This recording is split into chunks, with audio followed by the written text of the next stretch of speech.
this is working. Fantastic. Okay, thanks, Ashley. We are running well behind time, as I've been reminded. Thank you very much. Got your number. All right, so what we're going to do, we had a few questions to talk about in this panel, some of which were overlapped and covered by the very enthusiastic earlier panel. And we're feeling a little nervous now. So we're still going to focus on some of the key concepts, like, isn't it time we stopped all this romantic stuff, just got on with it? Point one, have we done enough?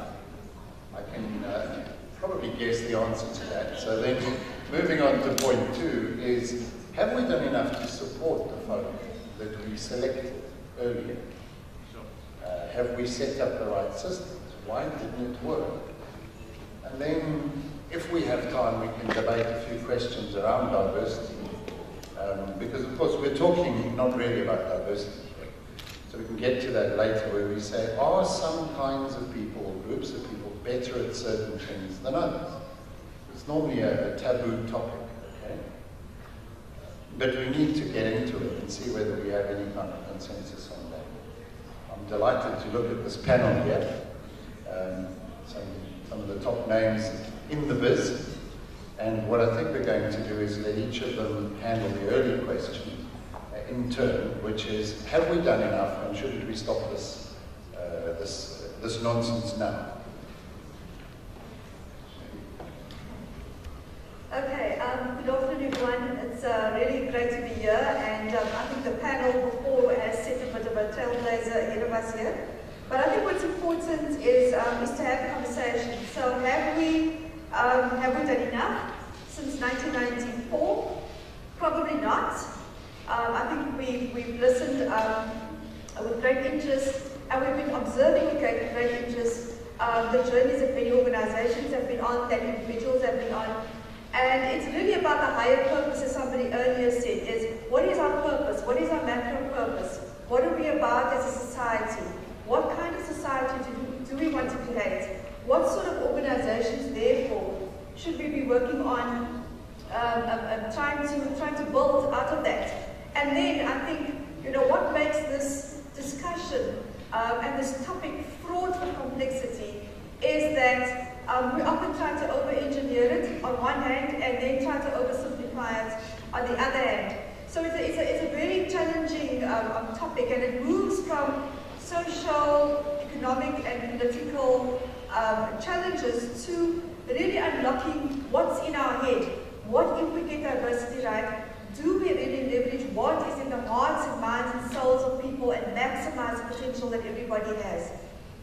So it's a deeply personal journey, I think, as well. And each one of us, while we think about what we can be doing for our society and what sort of organizations we therefore need to be building, we need to be reflecting very deeply also on what is our own personal lenses. What are we, thinking and doing, actively pursuing equality in our environments.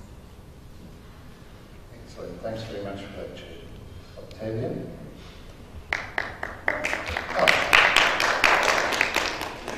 To start off with, I think that the question that we should really be asking ourselves is what is enough? From a legislative perspective, I think we have legislation behind us. Legislation has come through as guidelines in terms of what should be happening with organizations and issues of compliance. And from that perspective, I think we have enough support. The challenge from a legislative perspective is now how do we police it to ensure that the quality of reporting that we get from organizations is in fact a valid representation of what is happening. So that disjointment is there. Is there anything else that we can do with that respect? We need to then start thinking of diversity and inclusion one level up in terms of how do we institutionalize the concept? How do we make it real within organizations such that they begin to learn the intent? Because I think legislation, as I indicated initially, it is a guideline. It is saying to us that this is where we need to get at, but in terms of how we interpret it In terms of the intent of that law, that's a different ballgame altogether. And a lot of organizations are not there where they are understanding the intent, simply because they are concerned with just the numbers and the ratios in terms of compliance. So the movement in terms of understanding inclusion and diversity as a progression and having to move one level up, I think we're still definitely lacking. We need to start asking ourselves questions around, specifically in terms of the context in which diversity is being undertaken and employed in organizations. What does it have to mean for us specifically as an organization? Where do we want to take it? Where do we want to see ourselves? So they're really difficult conversations around the intent of why we're doing what we're doing needs to come through. And then that in itself means that we need to start looking at the structural issues within organizations that are impacting negatively on progression with regard to inclusion.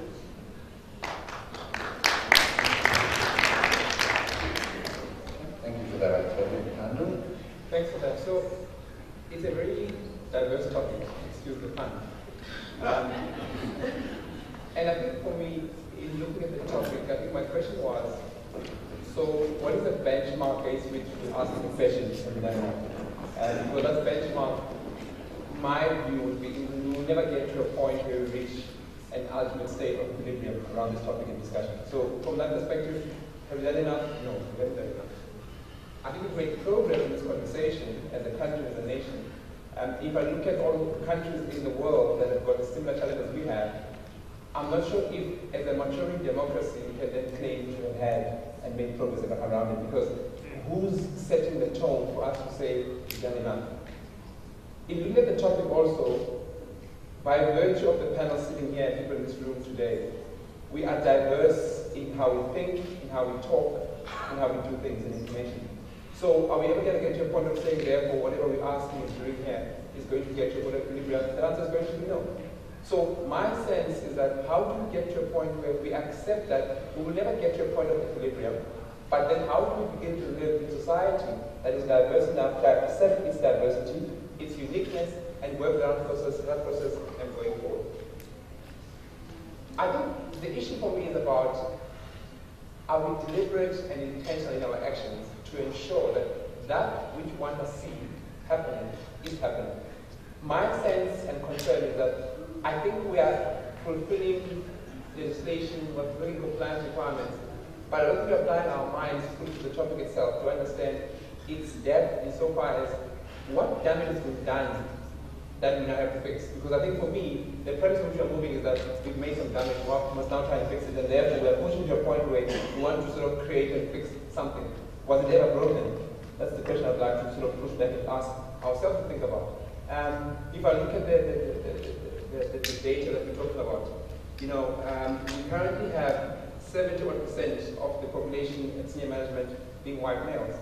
Now, I don't think 40-year democracy is going to make a difference around that number statistic. I think for me, what is beginning to emerge as a result is that most people, I think there's a bigger thing spoke about the fact that where are these farmers? People are not necessarily keen to actually have senior positions because not everyone wants to become a senior manager. So in that context, therefore, the enough statement we will never achieve and will never get it. Okay, thought-provoking stuff. Thank you very much, Tando. Jane? Right, so not only do we have to follow that really hit glass string panel, but now after all of this, I'm going to try and add my penny's worth. For me, this is actually a sustainability issue. And I think when we see it in that context, it takes on so much more meaning. We can talk about the numbers, we can talk about what government should or shouldn't do, but for private sector, our customers are black. If we're all sitting as whites trying to sell to them in our particular industry, how meaningful can that be? So transformation is just inevitable. The answer is no, of course we haven't done it. We just absolutely have not. I don't think we can belabor the point much more than that, as you said. But unfortunately, interactions are personal. And we're trying to legislate something that is a personal interaction that happens at a place. And on a practical level, as an HR person, I can say, I don't get to call finally who that manager chooses. That's the practicality of it. selection remains in the domain of that line. So to the earlier speaker who said, can we please have the people here who really make these decisions? This is a personal thing, it's an ongoing thing. We've got to make the change in ways that make it sustainable. We've got to address whether or not we can, at this very personal level, sorry, I'm not making it very clear, how do we actually measure that? How do we measure, as we said, whether we've achieved enough? We can't. It's a journey, it's an ongoing journey, and I believe that we are challenged daily as HR practitioners to make these calls. And we can't get there on our own. We just can't, and we need to be working together. I was a little uncomfortable earlier with the almost government versus private sector conversation.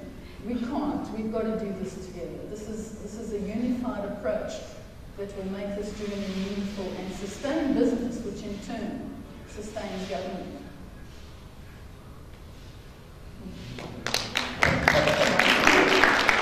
Thanks, Jane. Trevonica. I feel almost tempted to want to summarize what all our previous speakers said. In fact, I'm actually going to do a little bit of that. I think when we think about sustainability, it's something difficult for a lot of us to imagine because we have to take a future view. And I think a lot of us, from a personal perspective and in business, we're looking at the now. And that poses challenges because that future picture is somewhat difficult to envisage. The other point we heard now and earlier today was we have the wrong people in the room. And often when we ask who makes these decisions and ultimately who's responsible, then of course all hands and eyes point to the CEO, to leadership of the organization. There's a book on the market if you ever get a chance to read. It's called First Break Every Rule. And if you had to think about the leadership concept, they say it works on the philosophy of the pyramid. You've got your leaders at the top, your externals, the staff, and of course everyone else underneath it. And I have to ask the question, who supports our leaders? Who actually are those people that implements everything that comes from the top? So I'd like to throw a challenge and say, what do we do, or what would we do, if we had to tip that pyramid on its head? And what would happen to the stability of the things that we are not happy with? Just something to think about. Moving closer to the diversity and inclusion space, the last decade has been full of changes in terms of our thinking, in terms of our practices. I agree, and I think our previous panel said it quite nicely. We have moved beyond compliance to making diversity a business success factor. I don't think we need to go into the debate around that.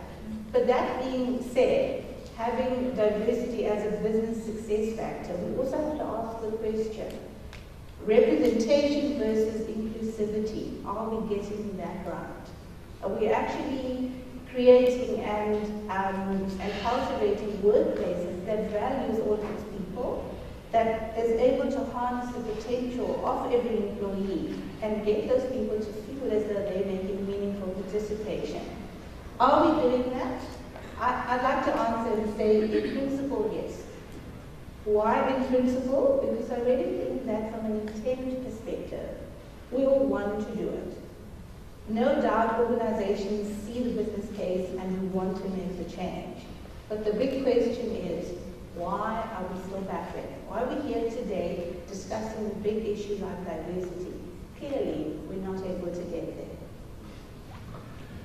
Yeah.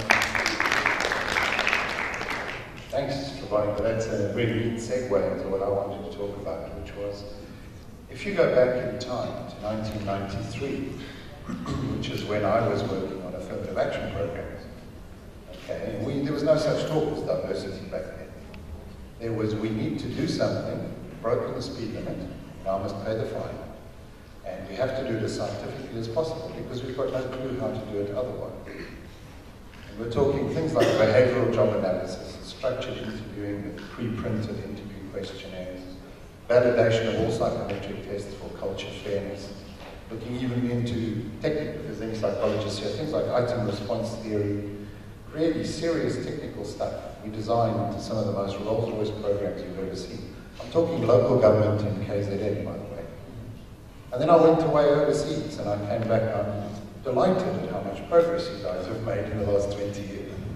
None at all. So what happened? Why am I having this conversation? This is not diversity. This is you didn't do the affirmative action that I carefully designed for you. So, so what I'd like to know then from the panel here is, so we haven't done enough. Why not? What went wrong? Was it the philosophy? Was it the secret cabal of Buddha bonders that poisoned the water? I don't know. What exactly went wrong? And why are we still talking about this 20 years later? If I can pick up on that, I think that we have made progress since 1994. If I just reflect on where we've been in those dark, gloomy days, and where we are now, we have absolutely made progress. Have we made enough progress? I think is a question we really need to ask ourselves. And I think that when we talk about this, we often talk about it at a fairly intellectual level. And we talk about the technicalities, of transformation and what diversity is about, and what are the initiatives that we can bring to it, and what are the actual solutions that we want to bring to it. Some of them have been great, some of them have been experimental, and some of them have just completely failed. I think what sits at the heart of this, though, is that we're busy with human beings. There are human beings behind all of the numbers, and I think that we forget that. So while we have this intellectual buzz going in our heads constantly, we forget that it is an emotional, it is a very, well, not emotional, it's emotive in terms of how compelling this conversation is. If you listen to, all of the conversations that we have about transformation, whether it be just broadly in an informal environment or in the workplace or just generally, it evokes deep emotions within us of pain, of hurt, of anxiety, of distress, of experiences that we've been through where we feel we've been prejudiced or been unfairly treated or discriminated against. And I think that when we've had feelings like that, you look at how we've tried to rectify it, and we have an amazing constitution that we have put in place. I regard that as progress. We look at the legislative framework, and we look at the compliance discussion that we've just had, and I think that all of those have helped us to move to advance and progress the discourse around equality. We've looked at the cultures we've tried to build in our organizations, for better or for worse. Some of them have failed, and some of them have kind of worked in some small tactical way, but have not hit the real nerve of what is the interdynamics and the interpersonal issues going on between people. Every single human being is absolutely unique in their own way. However, the way we've been treated and labeled and abused potentially in our not too distant past is going to take many years to unravel that. And we are not going to reach the point of saying, we're done now with employment equity or affirmative action. We are going to constantly redefine that as we reach self-actualization around that, where we can actually say we live in a society premised on fairness and equity, and that we need to constantly be putting in the building blocks. And it's really a great, privilege to be part of a discussion like this, because I hope that you will be able to take away some tools, some tips, some thoughts, and go and translate it into the action that is so much needed out there to build a society that you and I can look back in the next 20 or 30 years, and our children won't be sitting here and having this sort of conversation. But I want to appeal to all of us that this is a deeply emotive issue, and that as we try to rationalize it, we often forget what we're actually dealing here, and it's a huge human complexity that we're dealing with, and we mustn't underestimate the challenges that we still will continue to face in this domain. Thank you very much. Have we given the right support to the candidates in terms of the candidates that were brought on board? And in terms of the kind of developmental process that we've been enable them to engage in. It's very difficult because I think for organizations to be able to truly answer that question, you have to be at the point where you understand your own life cycle as an organization, where you are at, and the kind of talent pool and development that you need. And again, it goes back to the issue of sustainability. So the business driver with regards to why it is that you're engaging in the process has to be very clear. And only then, I believe, can we start talking about whether the candidates that are in have been brought in, first of all, under the right candidates, because we spend such a long time in terms of justifying numbers and quotas that to a large extent we have forgotten the issue of competency. We have brought people in not necessarily because they had the right competencies, but because they were of the right color and they were going to give our demographics in terms of quotas the right look and feel. So that's the one component I think that we need to relook at in terms of having made that mistake internally, then what do we do with those candidates to get them to the point where they add value and there's a return on investment for us as an organization. That's the one component. The other component is also in terms of from a sustainability element in terms of talent pools. Are we at the point where we are still sourcing externally in terms of saying that the best candidate are necessarily outside of our organizations, and if not, and they're not, and that is a possibility. There is a huge talent pool internally that is never explored. What are we doing? We may have the numbers right in terms of women in executive and so forth, for succession planning, career pathing. Are we developing the right talent at the right time for our organizations to be able to stay in business? And the issue of accountability, the issue of high-performing organizations come into play, because what we inevitably want to be is effective organizations, efficient organizations. And to do that without having to look at the issues around talent management, it's not possible at all. So that is a component that I think it's still lacking in terms of diversity, and that needs to be driven home with a lot of organizations. But again, you cannot do that if you do not understand the level of maturity at which your organization is at. And those are the discussions that are really not happening in organizations. We are assuming that we know where we want to be without necessarily understanding where we are. And trying to, so it's almost like a blind leading the blind. Because we say when we want to get to a level where we are inclusive, we have the right demographics, the right numbers, but in terms of saying, is the environment and the context in which we operate in conducive enough to enable us to get there? Those are not the kind of questions that we are asking. Thank you very much. So I want to make a statement. I am where I come from, right? By that I mean, by the time I get assessed in a pre-interview stage or process, you are assuming that I have every capability that you need for me to do the job that you're interviewing me for, okay? Yet, what you're looking for is potential in you. You're looking for competence and for skills. But I think fundamentally important for me is though, where did I grow up? Where did I come from? How was I socialized as a person, as a young person? Which for 15 years of my life, or 8 years of my life, I might have missed some fundamental basics of what I needed to have when I was young. Which now are being assessed for a role that requires someone who's confident, someone who's outspoken, someone who's there, and who's able to do that you expect them to be doing. Now, I've got education, fair enough, I've got that. But the fact that my education system did not enable me to think broadly, to think deeply, to think beyond how things get done. I look at my children at the moment, I've got 2 boys, and how they look at how they address problems and situations. Their education system is different to what I was exposed to. So when they get assessed later on, my sense would be they will probably be better than I was, which then means in the next 15 to 20 years, we are going to produce a better qualitative person rather than employee.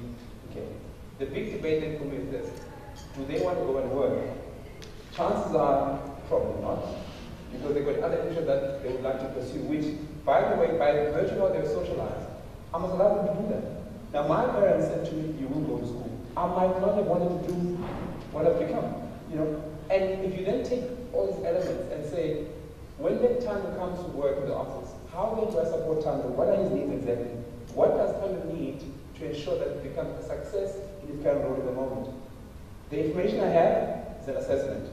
The data behind that I don't have, and I will never have. And quite frankly, I might not be disposed to open up about me to a stranger in the workplace. So these elements again affect how then this person becomes. So their success is they're a poor employee at work, but a great person socially, because in their natural habitat, they're much more better than they would be in the workplace, because there's no pressure, there's no targets, objectives, numbers that they're focusing towards. Yet in the social place, nobody's measuring me, what I'm supposed to be doing. So I think this discussion for me becomes quite deeper than just assessments that we've done, which for me, we have to do them, we have to look at them, but if we dig deep and understand what they're all about, it brings a different conversation to it. If I look at the countries of Africa, I mean, for me, it also amazes me how, when we look at events and claim those to be life-changing events. So the World Cup at Ellis Park, for example, a unifying factor, absolutely, but what unified us exactly mean? Winning or Madiba coming to the stadium? And let's define those things and understand what they mean for all of us. Okay, are we trying to find solutions in things that are outside of ourselves because we have to deal with what's inside of me? Shirley spoke about deep-seated hurt. People are hurting to a point where you see the hurt when a specific event happening, which then draws us together to a common point, and we then galvanize ourselves and become one. Outside of that, we have to go back to natural self and say, I'm here where I am right now. The other one for me is also TRC. I mean, the TRC was one of the most painful experiences that we went through. I don't think we are not going to heal out of that. We assume that it's a healing process. Was it? Or did it open wounds that were left open and never closed? So we never provided people the opportunity then to debrief post-TRC to say, I have heard, I've seen my enemy, I've dealt with him, I've spoken to him, but guess what? My father is still unknown. Where is he? I don't know that. There's no closure in terms of where I come from. The last point, I think, is about sensitivity. Are we ready enough to talk about what affects us as a nation? Are we ready for that? And I think for me, once we address these fundamentals outside of the workplace, because I bring myself to work, okay, I think we're going to make much more progress and therefore begin to engage around specific issues. But I think the challenge I have as a HR manager at work is when I engage with you, who am I engaging with? A black female or a person? Am I engaging a professional or a deep hurting woman who lost her parents in the 80s to unknown force that is out there? And that's the part I'm saying for me. The readiness is quite an important aspect that we must also attend and contend with, which unfortunately no assessment is going to assess and tell you whether this person that you're looking for has got the potential, absolutely, but guess what? It's overshadowed by the hurt that I have and I can't bring to the office every day of my life.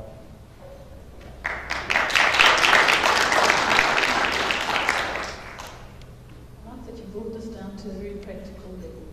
I think that we do employ the whole person and we ignore that at our peril. We, in the FMCG industry, which I come from, is probably one of the most untransformed industries in the country. So we bring in young talent at a variety of levels, and we then expect them to be mentored by people who come from a country that no longer exists. And I think that that is such a challenge for all of us. And I think in some sectors there's probably an easier way to do it where you've got role models, but on a practical level, how do I encourage a woman to grow her career, drive her career into a place of seniority when there are no senior females in the organization? When in South African business, where government's done a great job of transformation in terms of gender, private sector hasn't. We've got less than, I think, 10% of boards with women on them. I'm open to correction, but it's not much. So, for me, those are issues, we mustn't fudge the real issues. But what drives development, where you've got gender diversity and age diversity, that we have these, as I'm reflecting, people who have no understanding of what has just been described here. None whatsoever. They can't in their wildest dreams. Yes, they may be hurting in other ways, but it won't be that way. So how do you actually get those people to move forward? I think that is the challenge. So no, we've not done enough in terms of supporting people at that very deep level. It's really good to be the last speaker because you've got a lot to summarize. I like the comment, I am where I come from. I think, never mind where he comes from, it's where he's going that we need to worry about. But I'd like to talk about three things very quick.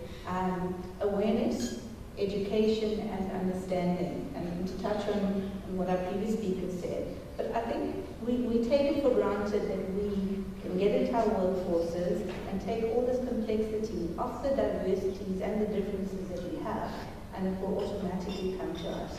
And I think we're so wrong. We need to become enlightened about the fact that life is different.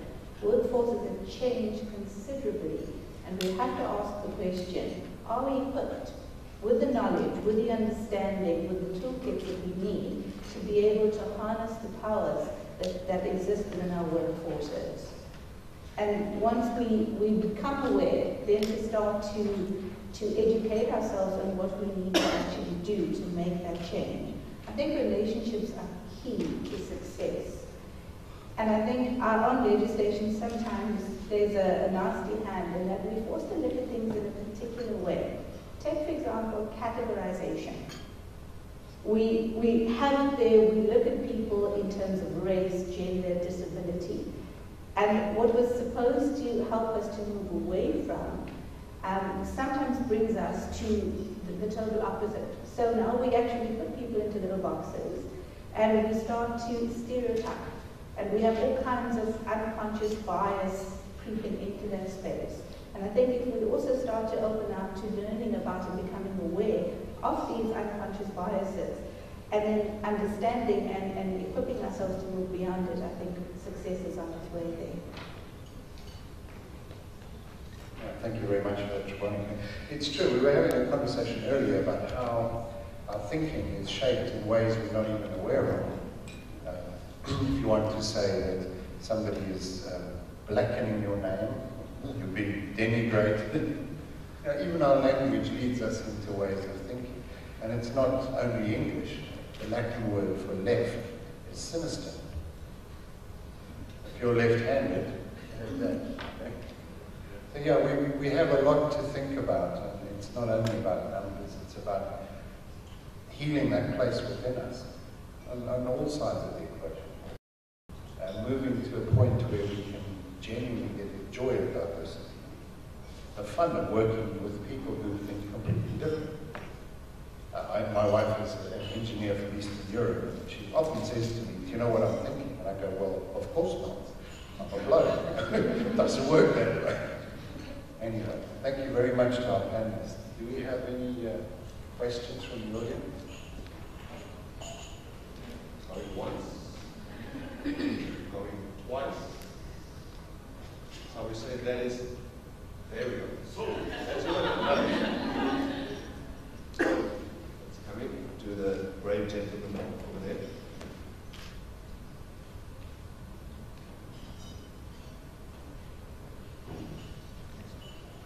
Actually, am I the only one who's asking? No, you are the first one that's asking, so please. I'm not alone. Proceed. Panel, thank you so much. It's amazing how much we are able to learn while we're sitting and you are engaging daily. Mr. Mkosi, you spoke about something that actually caught me unawares when you were talking about who I am and where I come from. I just would like to pose the question to all of you about when we do the recruitment and selection process, where we talk about assessments, which are, if you like, allow me to use the term psychometric and so on. To what extent do the instruments that you use to also select talent hamper or even delay or disrupt this movement that we're trying to make towards a very diverse, consciously aware society, corporate and inner-profit society.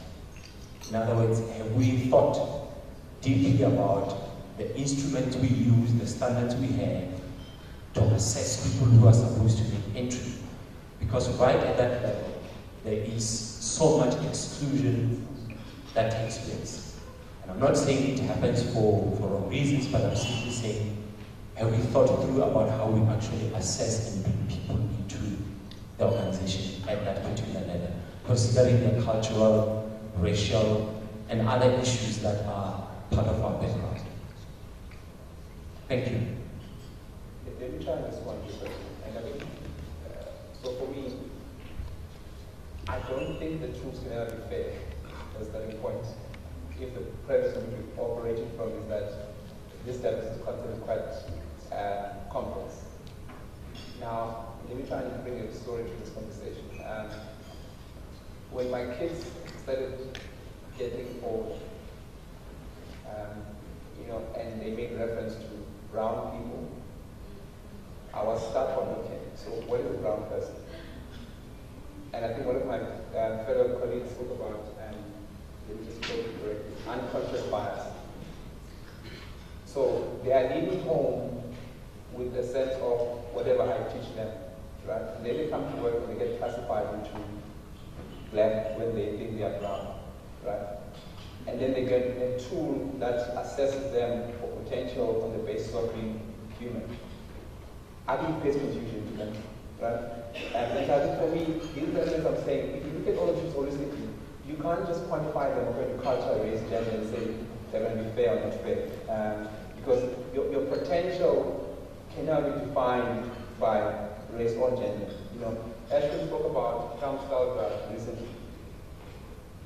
I have a fundamental challenge with the discussion we're having in the last 2 weeks about quotas in sports. Because I think for me, talent is talent.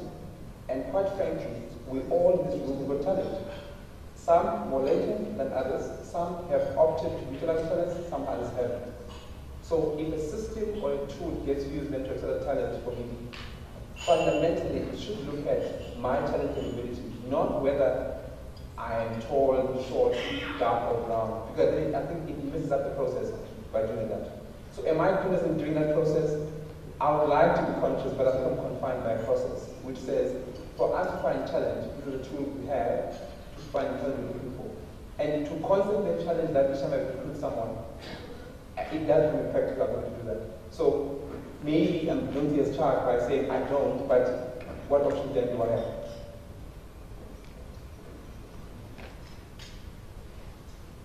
Thank you very much. Yes, there we go. We've got another question then from the lady here. Hi, this is a question I guess for Octavia, you brought it up. You spoke about how organizations need to understand where they are in their own life cycle. And I have to ask the question, if you have a business which knows that they are close to nowhere, if our legislation allows them to actually be that honest sometimes, because when you have to put forward an EE plan, of course we ask people to build stretch in their plans, but if they say they're going to grow by 2 people instead of 15, that's not good enough. So it's almost around how honest can we be to actually be able to say where we want to be. I didn't hear the last part. Can I ask that you just I was saying, how honest can we, and I mean corporate being individuals, be around where they are so that they can actually properly, honestly say where they want to be?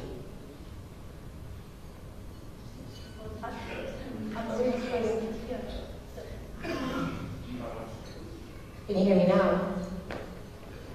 Sorry, can I rephrase that because I'm really struggling here? Are you asking in terms of having to look at ourselves, can we honestly be able to say where we are at, and in terms of answering that question with regards to our organizations in a position to be able to honestly answer where they are? Yes, in terms of legislation, because we obviously have to put our quotas forward and our plans forward with regards to how much we want to grow.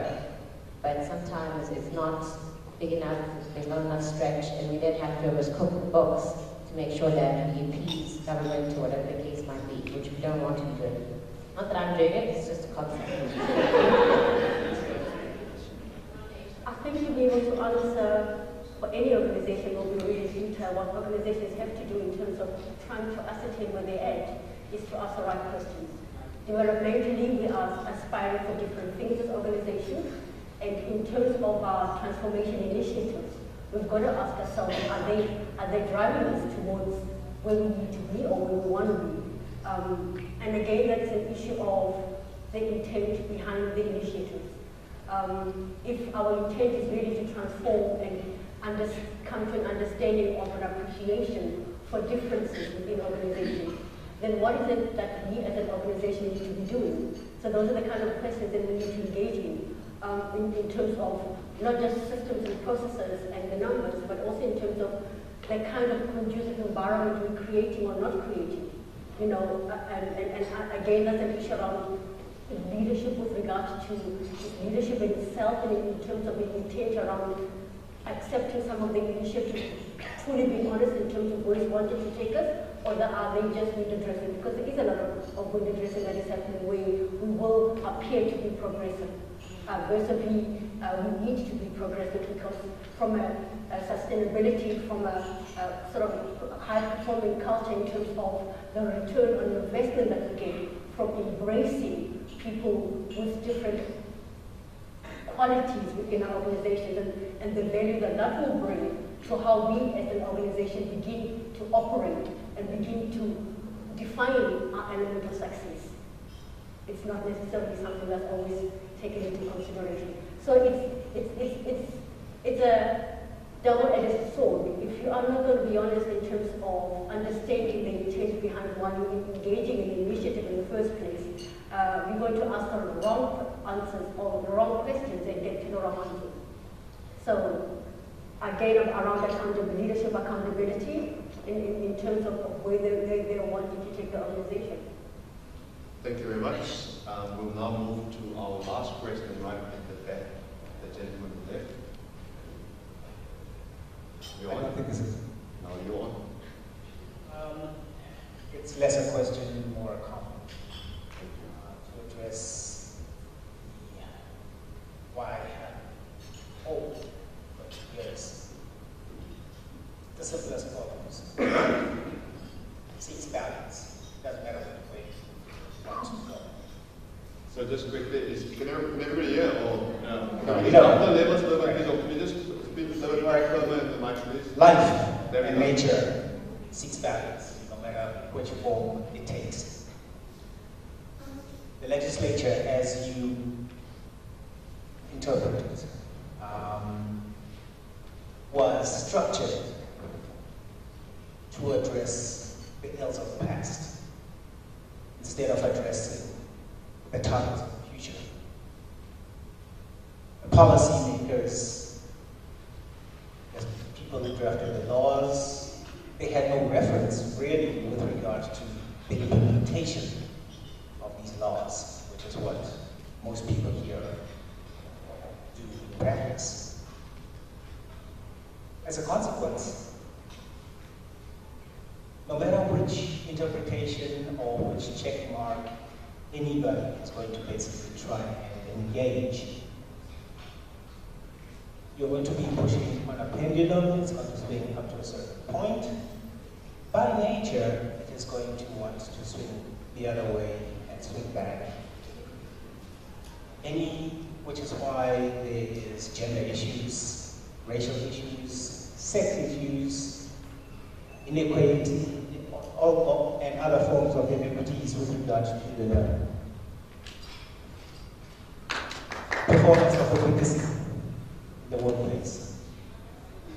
So, in answer to Dr. Hodgson's question, which wasn't answered, why haven't we headed anywhere? It's because there isn't a clear understanding between the purpose of the application of the laws in relation to the implementation of such laws in the human space. Thank you. Thank you very much. Thank you. I'm sorry, can you just your name, please, sir? Mkosi Phayane. Vusi Phayane. Sir. Okay. Vusi will be on the panel next year. I said in life you have to seize the moment. He's just seized the moment. And what a poetic display. You on the panel next year. Laura is right there next to you to get your details. That's where you'll be. Thank you so much. I think what a way to finish off an amazing discussion.